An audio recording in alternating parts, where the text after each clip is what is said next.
This is Betsy Jensen, and you are listening to Unstoppable Body and Mind, episode 124 10 Myths About Pain. In this podcast, we learn to upgrade our brain and understand the power of our thoughts, to heal and to create the results we want in our life. Become the person in control of your healing and make peace with your life. Become unstoppable, body and mind. Hello, my loves. This episode is a compilation of the 10 biggest myths or misnomers that people have about pain, and especially about chronic pain. I definitely knew very little about chronic pain, even though I worked with people in pain for over 2 decades. I was trained as a physical therapist, and my understanding from being trained over 20 years ago was that pain means something is broken in the body, some damage. And as you'll see with these myths, we really know a lot more about pain now and how it behaves, as well as what causes chronic pain and what the best way is to treat it. So, the first myth that I believed for many, many years was that pain was a sign of tissue damage. Pain means that there's something wrong or being injured, or the alignment is bad, and pain is this indicator from the body that something is broken or not how it should be. But what we actually know is that pain is created in the brain, and very real pain can occur in the body without there being any signs of tissue damage. We also know now that they've been doing MRIs on pain free people that some of the things we thought were contributors to pain actually occur in pain free people. So things like herniated discs and spinal stenosis and arthritis and disc degeneration, these things are actually found very commonly in pain free people. So there are normal abnormalities when we age, and not all of these things actually cause pain, especially if it's been more than 3 to 6 months, because that is the normal healing time. There are a couple really interesting cases that show this. One was a man who was a construction worker who jumped down and a nail went through his boot. He was in so much excruciating pain, they had to sedate him to cut off his boot, and they were surprised to find that the nail actually went between the toes and there was no damage to his tissues at all, not even a scratch. But he had very real pain. His brain perceived that danger of the nail going through his boot and created pain for him to stop what he was doing and go get medical attention. Another example of how the brain can create pain is a placebo car crash study that they did, where people were simulated to have been in a car crash, but their necks actually didn't move. They weren't really hit, they didn't have a car crash, but people believed that they did. And so there's no way that they got damage to their neck muscles, but 20% of the people developed whiplash symptoms. 4 weeks later, 10% of the people still had whiplash, neck pain, even though there was no way their neck muscles were injured.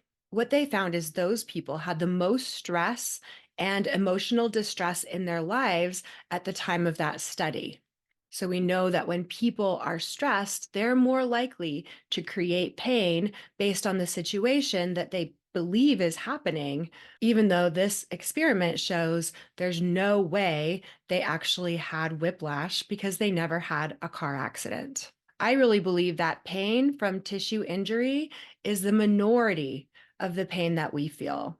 There are estimates that 80 to 90% of chronic pain actually are caused by this neuroplastic component, meaning the source of the pain is not because of an injury or tissue damage that hasn't healed, but by these learned habits of the brain through neuroplasticity and being amplified by fear. So, all pain is actually created in the brain, and our brain just does its best job that it can interpreting the signals from the body and the environment. So if we get a cut on our finger, it's not our finger that's actually hurting. The receptors send information to our brain and spinal cord, and our brain is what produces the pain that we feel in our finger. The brain can produce all kinds of symptoms in the body, not just pain. It could be gassiness and bloating from IBS. It could be tinnitus or dizziness. It could be fatigue from the state of freeze. So, if your pain has lasted longer than 3 to 6 months, it's resistant to medical treatment, or you're the kind of person that has one area of pain and then another, and you also have a history of being an anxious person, then chances are your pain is this neuroplastic pain. And even if they can look with a microscope or in most cases an MRI or x ray and see damage, it doesn't even mean that that is the cause of your pain. They've actually found that a doctor could not predict how much pain someone is going to be in just by looking at their x ray of how much arthritis they have. So, this is a newer area of research, and they haven't studied everything, but they have found things like rotator cuff tears, meniscus tears, Morton's neuroma. All of these things can occur in pain free people. It doesn't cause them chronic pain. I even found one study that studied young, healthy athletes. So they're young, they're pain free, and they're athletic. And they found that 89% of them had a hip labral tear, yet they were feeling no pain and it did not affect their athletic function. So, pain does not equal tissue damage. And especially in cases of chronic pain, it's even less likely that that's what's going on. Myth number two: if I have pain or symptoms after exercise or a food, it means that exercise or a food is what caused my pain. This is something we implicitly believe. Our brain likes to find patterns, and just like our brain might start believing if we wore a certain pair of colored socks when we scored a bunch of goals, that those are our lucky socks and that that will help us score goals in the future, our brain will often make mistakes and correlate two things, but it doesn't actually mean one thing caused the other. So for me, with this work, learning about neuroplastic pain, I started to realize that when I'm stressed and my nervous system is dysregulated, my digestion shuts off. That's what happens when we're in these survival states. Our digestion is less important than surviving. So, when I was having pains or even symptoms, I would start to recognize them as signs of stress rather than blaming the food that I ate and then restricting that food from my diet. Through this process of brain rewiring, people are able to start eating the foods they enjoy again and not have fear about foods causing their symptoms. I knew, for example, for me, that my reaction to coffee was neuroplastic. I had made a correlation that coffee was hurting my stomach. And I thought it was maybe the acidity of it. So I tried different things like acid reducers. And then one day I was in a training with Dr. Schubiner, and he was talking about this predictive coding. And in my mind, I just started thinking about a cup of coffee, and my stomach started to tighten up and hurt. So I knew in that moment that I had this predictive response where even just thinking about that food or drink caused my body to produce that reaction. And this is also very commonly seen with exercise or movement. In the past, if my back started to hurt, I would think, what was I just doing? Or what did I do within the last day or two that could have caused it? Maybe it was that yoga class I took a day ago, or maybe it was how I slept because I woke up that way. But what you'll learn about with neuroplastic pain is that our brain and body can produce patterns of tightness that have nothing to do with the activity. We might have developed fear of certain movements and predictions that certain movements will cause pain. For example, if long ago I did injure my back when I was bending over, then in the future, that bending over motion could continue to cause pain long after that injury has healed, because my brain is now in this protective state about me bending forward. And it may even start to hurt before I bend as far forward. And then it starts to hurt with other activities that don't even involve bending forward. So you can question all of this, even when pain is occurring with a certain movement. Like I started to have some pain in the last joint of my middle finger once. once. And so every time I moved it, I noticed that there was this pain, and I thought, oh, maybe it is like arthritis or some calcification or gout.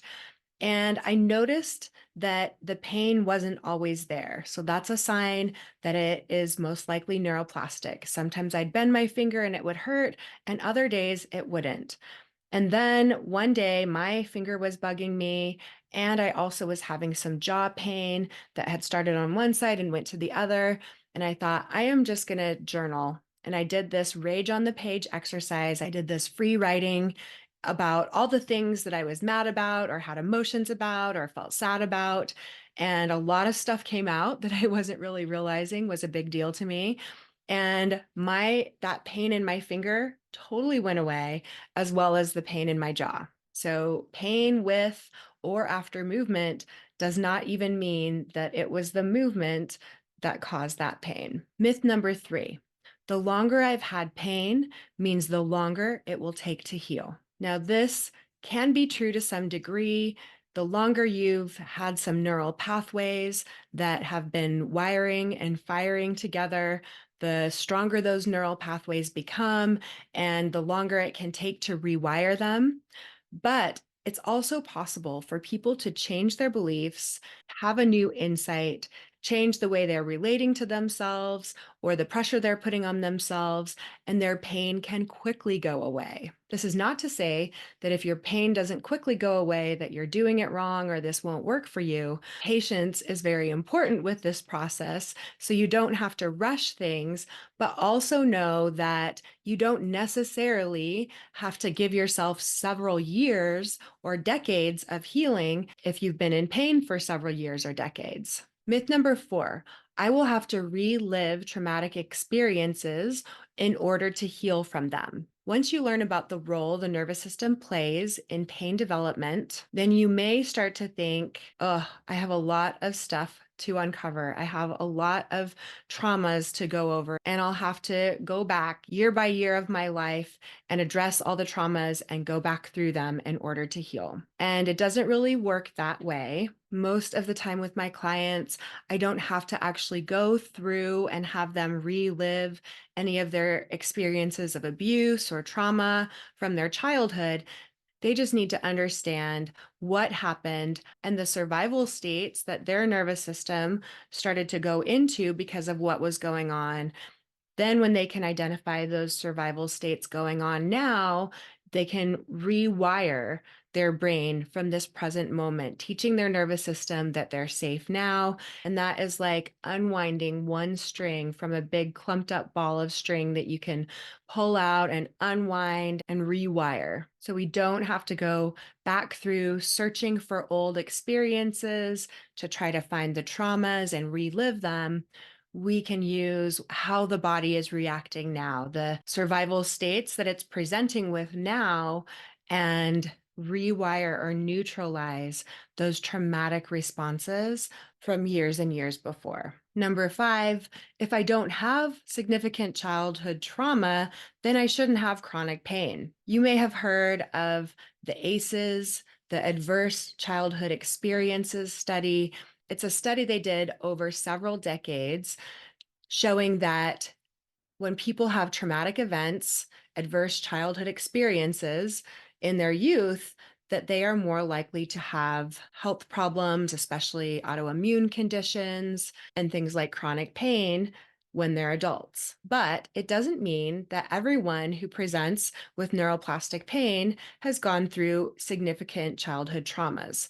It could be that you had some traumas as an adult, or it could even be that you didn't have capital T traumas, but you had many little t traumas. For me, for example, I had a great, loving family, supportive parents who were there for me. My ACEs score is so low, but I developed some of the personality traits that people with chronic pain have: perfectionism, people pleasing, wanting to be good, having a strong sense of duty, feeling like I needed to be busy all the time, extremely self critical. I believe that environment I grew up in did play a part because I was raised in a very religious culture where most of the time I felt like I was not good enough. But again, I didn't really have any of those big T traumas like abuse or neglect or witnessing violence in the home.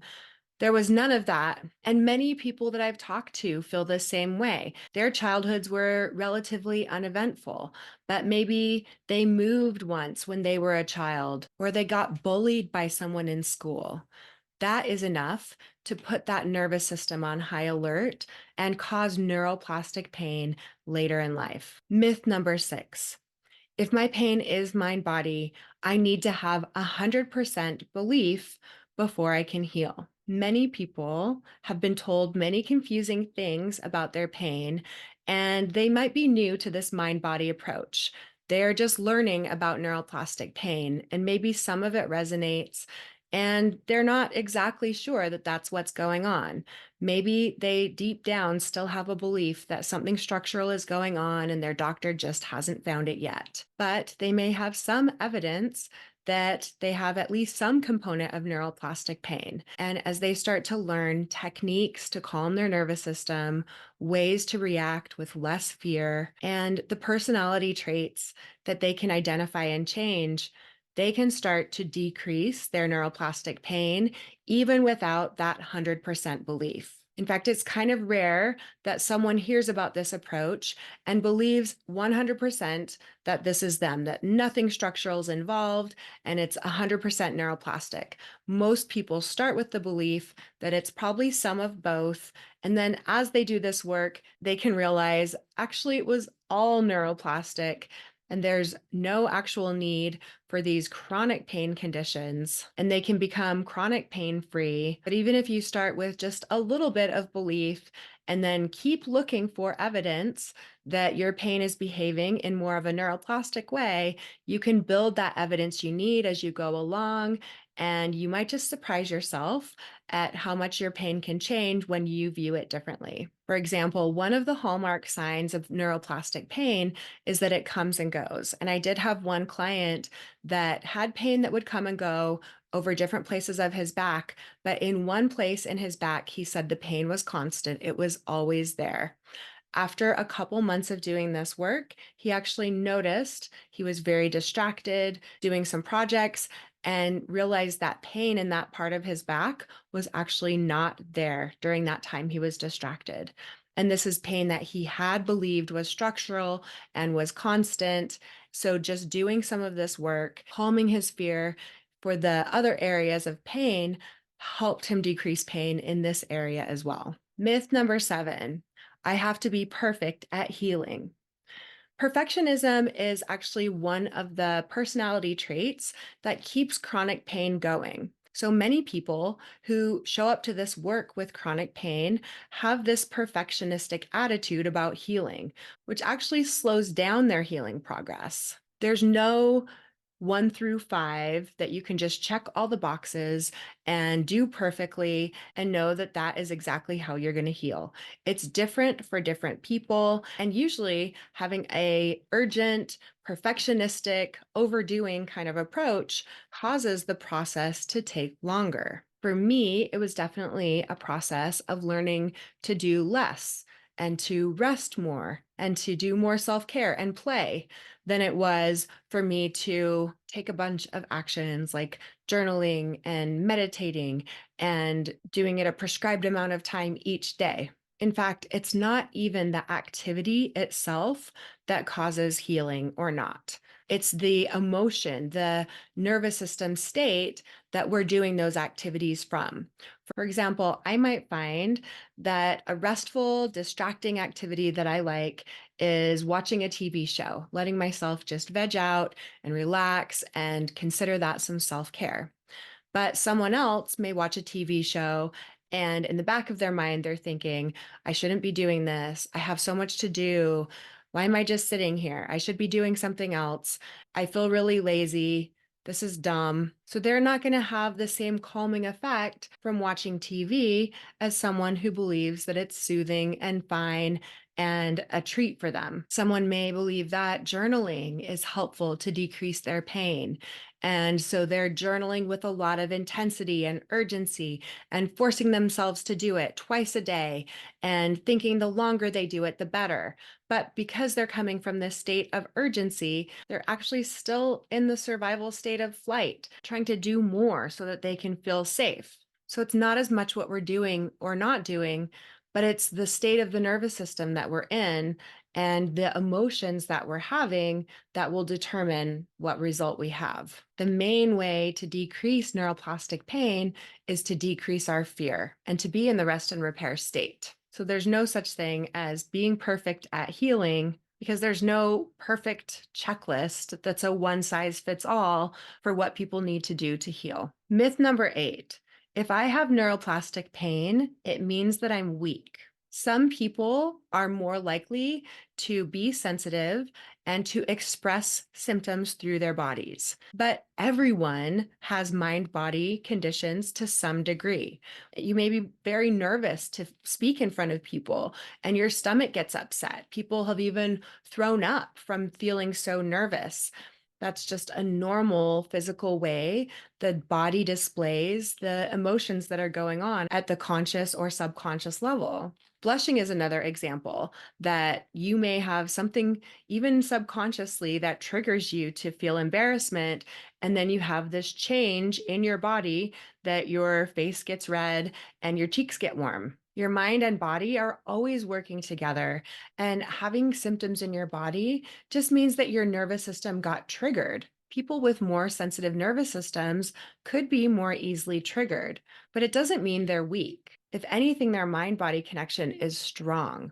We just want to calm the nervous system, regulate it more and more so that not everything is perceived as dangerous. People who use this process can actually find that their sensitivity can be their superpower. When you start to know what's going on with your body and the cues it's giving you, you have this extra sensory perception that people around you may not have.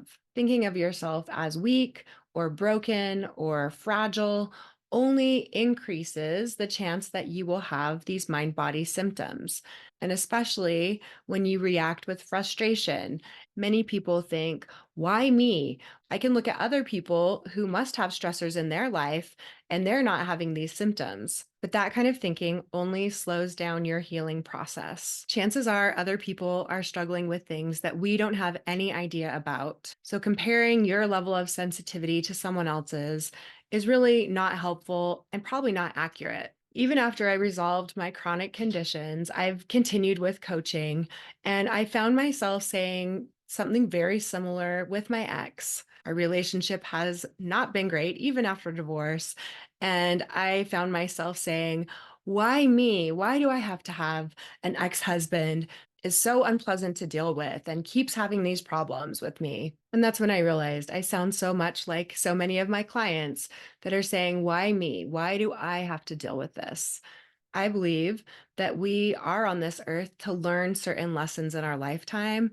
And the lessons that you'll learn through this mind body approach can help you in all aspects of your life with connection with other people, with showing up as your biggest and brightest self, not being scared to go out and evolve. Pain just might be your entry point to learning about your fear responses and how to overcome them. And you have the opportunity to let your sensitivity become your superpower. Myth number 9.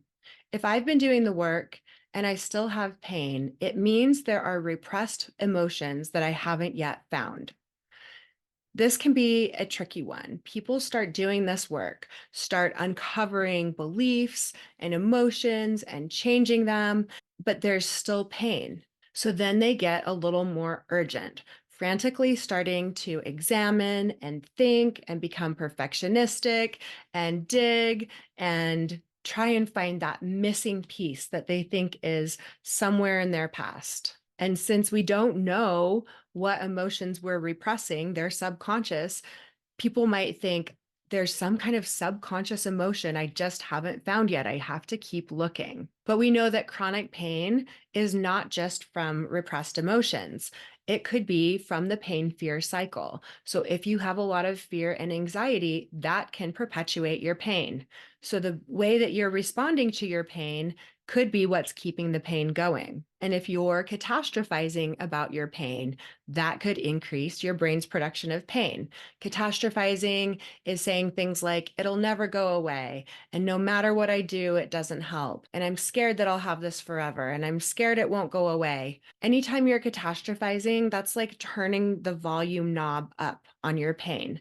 So it may not be repressed emotions causing your pain, but the way you're talking about your pain day to day and focusing on it. Another example of pain that has nothing to do with repressed emotions is predictive coding. That's like what I said when bending over was painful. And so months or years later, the brain still produces pain when bending over because of this predictive coding. Your brain may have picked up a pattern of pain occurring in the morning or pain occurring with your period. And so since it's happened several times, then in the future, your brain just creates what it expects to have.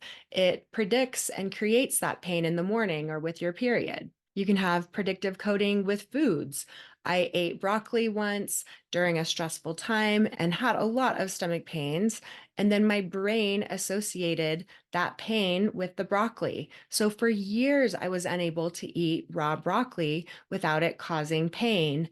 And I'm happy to report that just this last month, for the first time, I had raw broccoli that did not have that reaction for me. And it's because I had decreased my fear around that food, and then my brain did not produce that reaction I had previously expected it to have. There are definitely some times that people have not addressed their repressed emotions, and that can be putting their nervous system on a high alert and causing chronic pain. So that can be one of the reasons pain continues, but it's definitely not the only reason.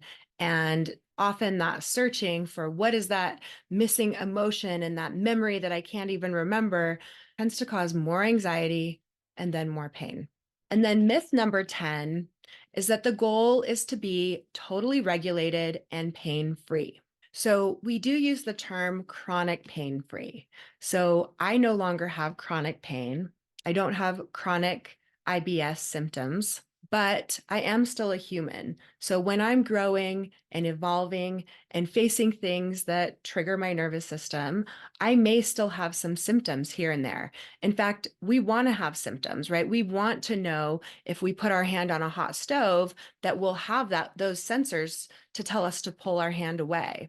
And if we're starting to get into some people pleasing and not having boundaries, we might have some symptoms in our body that are telling us and reminding us that we're falling back into those old unhelpful patterns. We want our body to give us feedback. Then our body can become a barometer of what's going on in the environment and how we're reacting to it. But to think that at some point we'll never have symptoms again and never have any pain and never feel dysregulated is a thought that can actually keep people in pain. Because then when we do have any kind of symptoms, we might think we've done it wrong and we're back to square one and nothing's working, when in fact, it's just a sign that something's bumped up against our stuff. Something's triggered us. It's actually a sign that we're evolving and growing if we have some triggers and responses in our bodies. I described that pain in my middle finger joint and some jaw pain. I've even had facial pain and numbness, hip pain, all over the last couple months. But I was able to assess what was going on in my life, what was stressful, change those things, or reframe the ways I was thinking about them so they were less stressful to me. And the pain went away within minutes or hours, or at the most a couple of days. So as long as you're human and alive and growing, there are chances that you will have some symptoms in your body, some pain, and it's not a sign that you're doing it wrong. It's actually a sign of growth. So I hope this helped you understand a little bit more about pain and specifically neuroplastic pain, because once we understand what is really going on with pain production in our bodies, then we can treat it in a way that provides healing to our body and mind. Check out more information on my website, bodyandmindlifecoach.com. Thanks, guys. Have a great week. Bye. Thank you so much for listening. I hope you learned a little bit about your brain today that helps you in your life like it helped me. Please be sure and subscribe and leave a review. And of course, be sure and share this podcast with someone you know that wants an unstoppable body and mind.